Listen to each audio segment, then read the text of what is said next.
Dentre as muitas crenças presentes na história da humanidade, uma das que mais mexem com o nosso imaginário é a possibilidade de comunicação com os mortos, principalmente com os espíritos de entes queridos que podem nos contar segredos que foram levados para o túmulo ou revelar como seria a vida após a morte.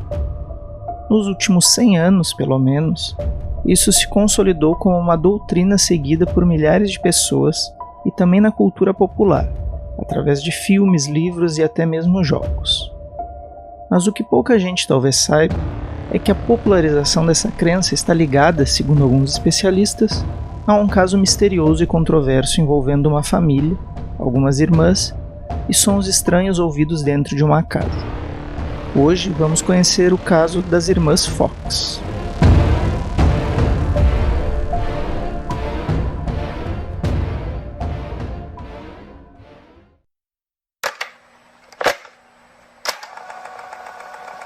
Olá, meu nome é Guilherme Galvão e esse é mais um episódio do Funil de Histórias.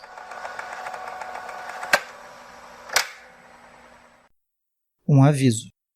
Esse episódio pode conter a descrição de cenas fortes e não é recomendado para pessoas sensíveis.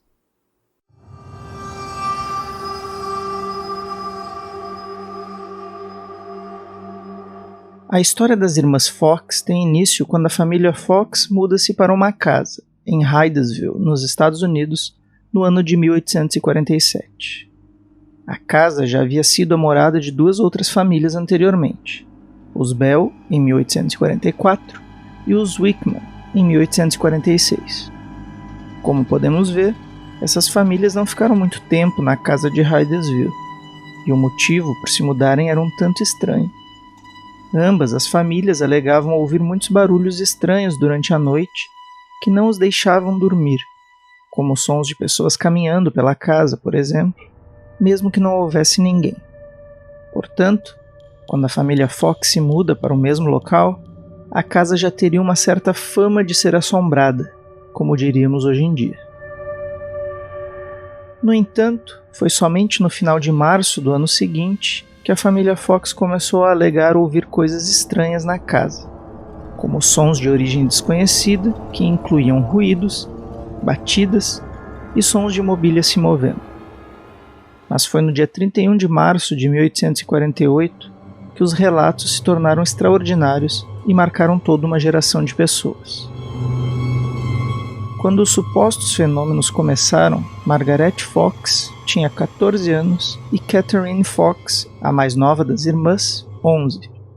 As irmãs estavam no quarto que dividiam quando começaram a ouvir os estranhos ruídos pela casa e decidiram desafiar quem quer que fosse o responsável pelos barulhos a responderem a elas. Assumindo que o autor dos barulhos era alguma entidade inteligente, como um fantasma ou até mesmo um demônio, as meninas o desafiaram a repetir os estalos de dedos que elas faziam. Então estalaram os dedos, e ele respondeu com o mesmo estalo. Decidiram bater palmas, ele repetiu as batidas. As meninas chamaram os pais para presenciar o que estava acontecendo, e decidiram aumentar o grau de dificuldade do desafio.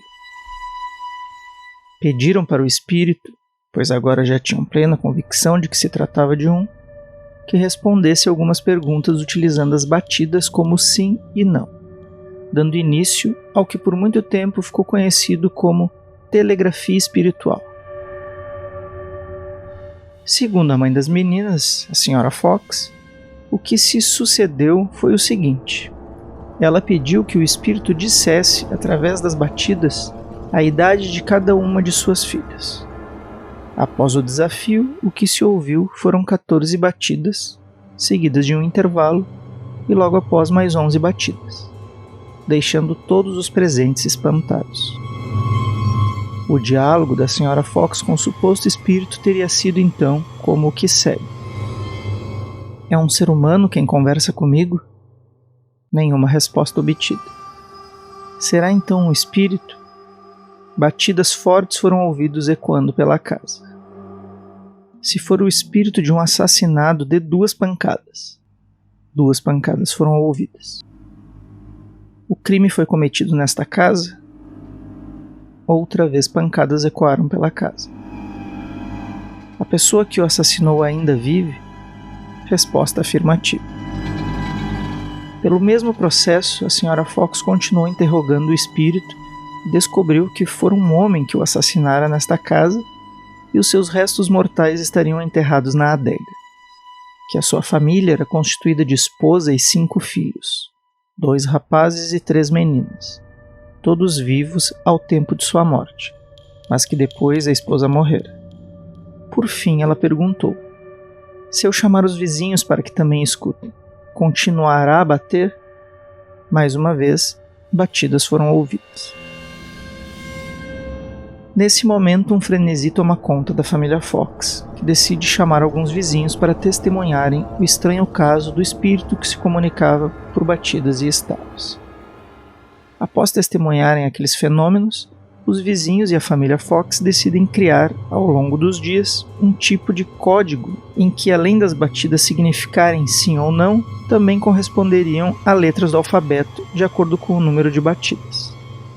E foi com esse sistema que decidiram conversar mais aprofundadamente com o suposto espírito, deixando a história ainda mais sinistra. Os vizinhos da família Fox acreditavam que uma pessoa havia sido assassinada naquela casa, o que teria motivado a pergunta que a Sra. Fox fez na noite da primeira comunicação.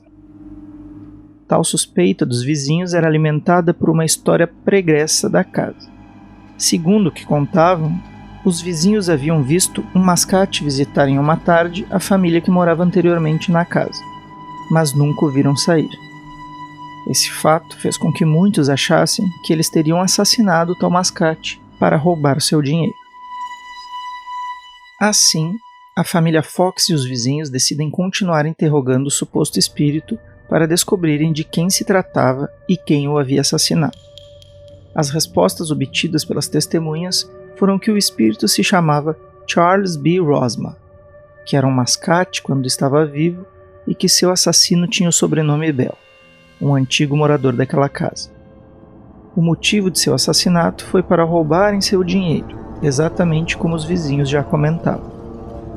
As novas descobertas reveladas pelo espírito do mascate foram que a arma do crime foi uma faca de açougueiro usada para lhe cortar a garganta e que seu corpo foi enterrado na adega. Os vizinhos então saíram em busca de encontrar o assassino. Segundo Margaret Fox, eles procuraram em toda a região pelos nomes das pessoas que haviam morado na casa. Finalmente, encontraram um homem chamado Bell e afirmaram que este pobre homem inocente teria cometido um assassinato na casa e que os ruídos vinham do espírito da pessoa assassinada. O pobre Bell passou a ser evitado e visto como um homicida por toda a comunidade. Sobre Charles B. Rosman, não há relato de nenhuma pessoa desaparecida com esse nome.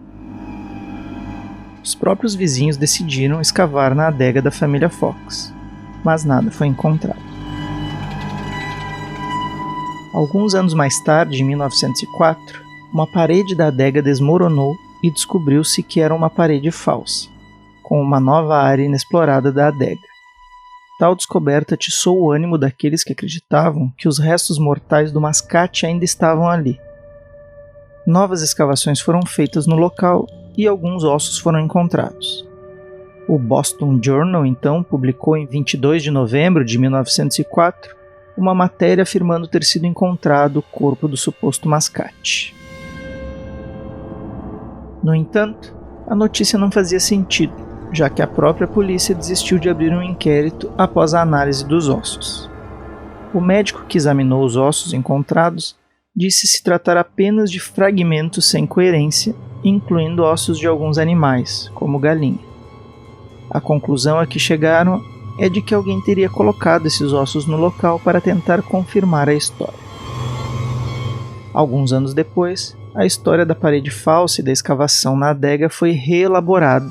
Passaram a afirmar que os restos mortais do mascate haviam sido encontrados acompanhados de uma maleta metálica, embora não haja nenhuma menção a tal maleta nas primeiras notícias do achado. Os ossos e a maleta se encontram hoje no Museu de Lilydale. Nunca foi encontrado nenhum registro do suposto mascate ou de alguém com um nome parecido. E a suposta parede falsa, após investigações, descobriu-se que na verdade era uma expansão da fundação, não uma cova secreta. Mas você deve estar se perguntando, e as irmãs Fox? O que aconteceu com elas após esse frenesi todo do contato com o suposto espírito do mascate? Vamos saber mais sobre elas no próximo episódio. Não perca!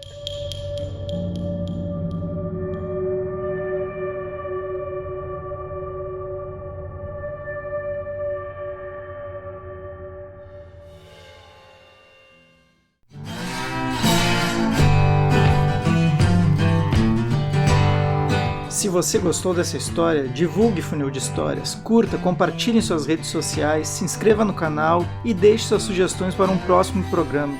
Quem sabe sua história não aparece aqui. Abraço e até a próxima. Tchau.